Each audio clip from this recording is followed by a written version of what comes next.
Tonight in The Price of Freedom, the story of Marine Corps veteran Ralph Tate. He grew up in North Chattanooga, lived most of his life here. The only time he didn't was 3 years in the early 1950s, including fighting in the Korean War. All my picture book that I took in Korea. Ralph Tate says he joined the Marine Corps Reserves, but after a while, he stopped going to meetings. My cousin says, you're going to be drafted if you don't leave with our unit. So let's write the commandant and see if he puts you on active duty. So sure enough, I got a letter that said you are hereby on active duty. Mr. Tate is now 87 years old. He'll be 88 in August. The basement of his home is full of memories of the years he spent in the Marine Corps and the reunions he had in the years after.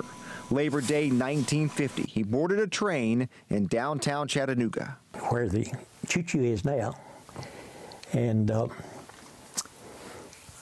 went to California. He went to boot camp and more training, came home for a few days, and got married. He was then sent to fight in the Korean War. We landed in Kobe, Japan, left all of our gear there at a warehouse, except our combat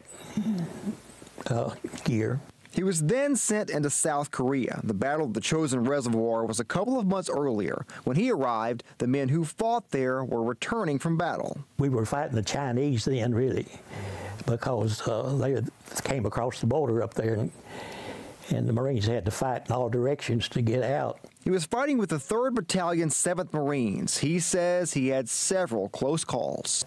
Jumped in a foxhole that was up there, another fellow in it. So we started getting mortars. The other Marine in the foxhole didn't survive the blast. We got out of that fight and got into several more on the way up. He was at the Battle of the Punch Bowl in September of 1951. Which was a large valley with mountains all around it, and it was several positions had to be taken. Some of them, the Army took some of them. And the Marines took others. There's 15 KIAs, 141 casualties that had to be evacuated. And then there's about, I think, 40 walking casualties that were able to walk off. And then there's 11 that wasn't wounded at all. And I was one of the 11.